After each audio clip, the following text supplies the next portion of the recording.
मंगल ग्रह पे जीवन, चौंकाने वाले सबूत। क्या मंगल ग्रह पर जीवन है? ये एक ऐसा सवाल है जो साइंटिस्ट और स्टारगेजर्स को 100 सालों से हैरान कर रहा है। पुराने मार्शियन कैनल्स से लेकर नए रोवर डिस्कवरीज तक आज हम एविडेंस, थ्योरीज और नासा द्वारा कैप्चर किए गए स्टनिंग विजुअल्स को देखेंगे जो रेड प्लैनेट पर पास्ट या प्रेजेंट जीवन होने की तरफ इशारा करते हैं। तैयार हो जाइए, क्योंकि अब हम टाइम और स्पेस के सफर पर निकलने वाले हैं। उन टैंटलाइजिंग क्लूज को एक्सप्लोर करेंगे जो बता सकते हैं कि इंसानियत के सबसे बड़े सवाल का जवाब मंगल ग्रह पर हो सकता है। क्या हम अकेले हैं? मंगल ग्रह पे नहरें, लाल ग्रह के प्रति जुनून की शुरुआत। चलो 1800 के आखिरी दशक में चलते हैं। सोचो, इतालवी खगोल शास्त्री जियोवानी शियापरेली अपनी दूरबीन से लाल ग्रह को देख रहे हैं।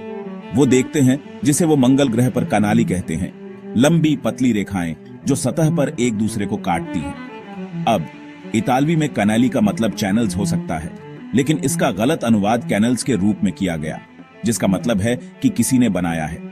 कल्पना करो कितना उत्साह होगा।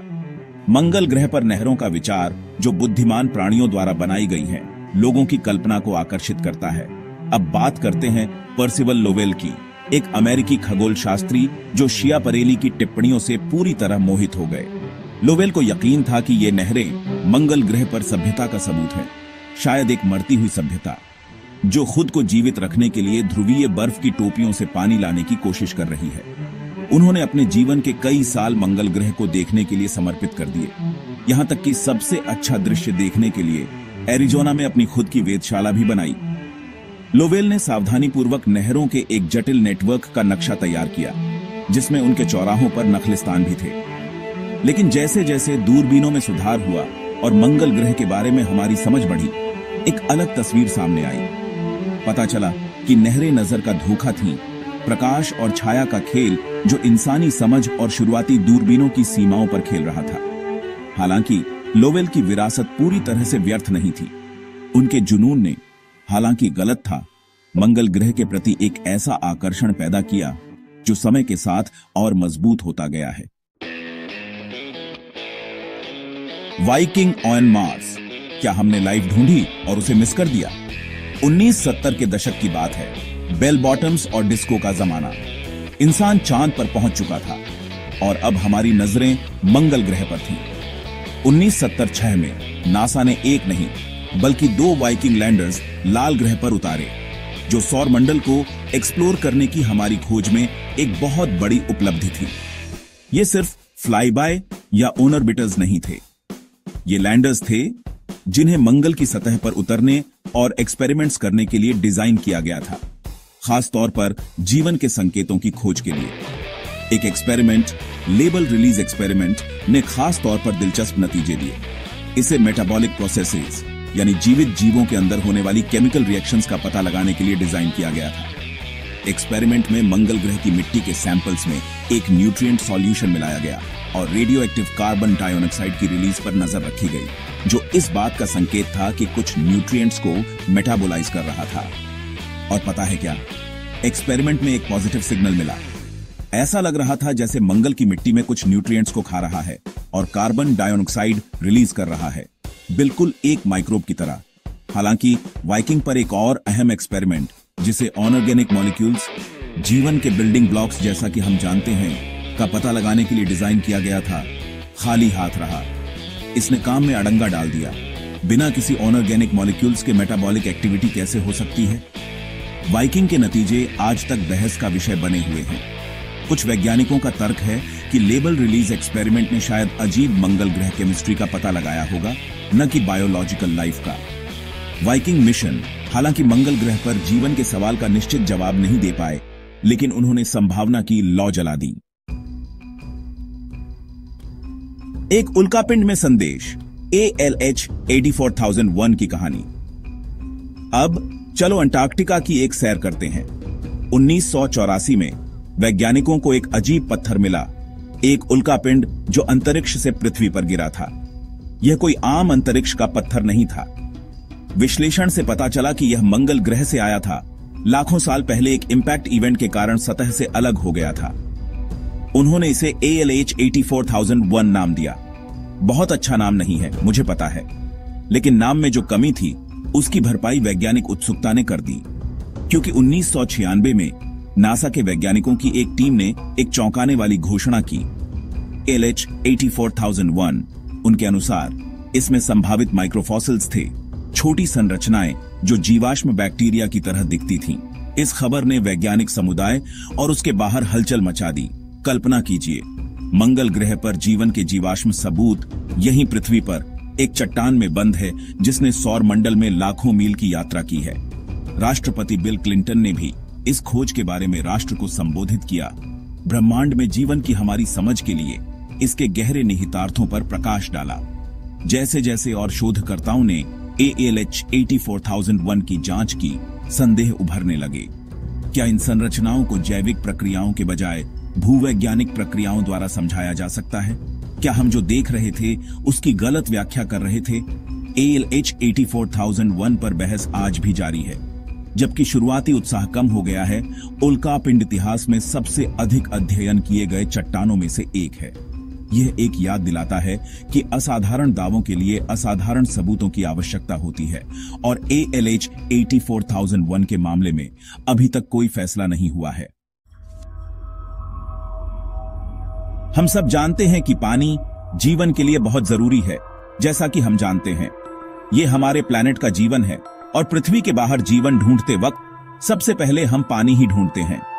तो जहां पानी बहता है या कभी बहता था, वहां जीवन होने की संभावना भी अरच जाती है, कम से कम जैसे कि हम समझते हैं।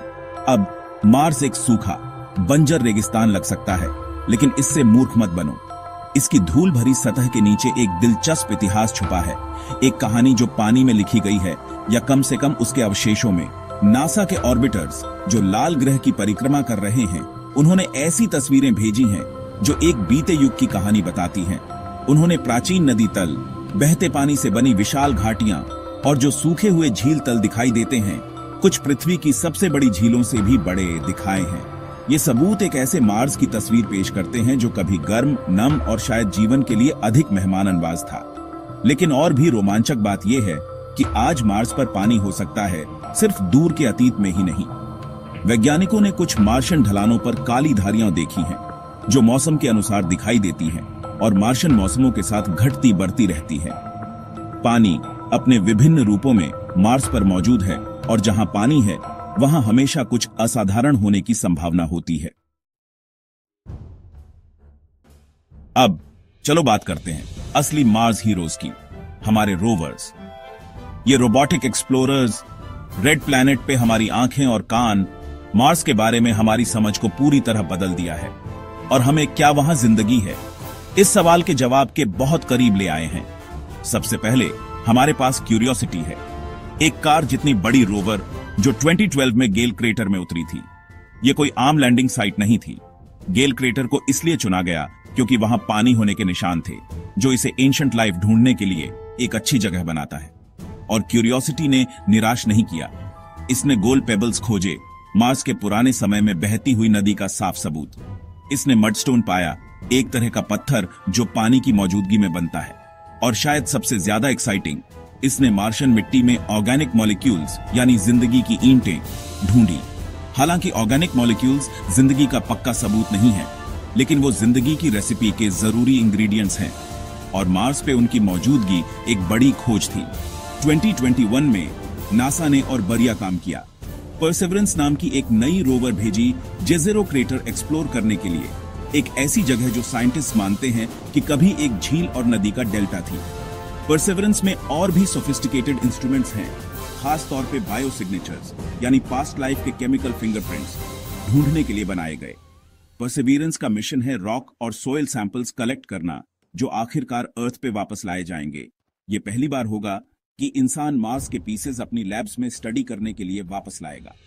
रोवर्स मार्स की जमीन पे हमारे पैर हैं, हमारे हेल्पर्स जो मार्शियन सरफेस एक्सप्लोर कर रहे हैं और डेटा भेज रहे हैं जो टेक्स्ट बुक्स को फिर से लिख रहा है।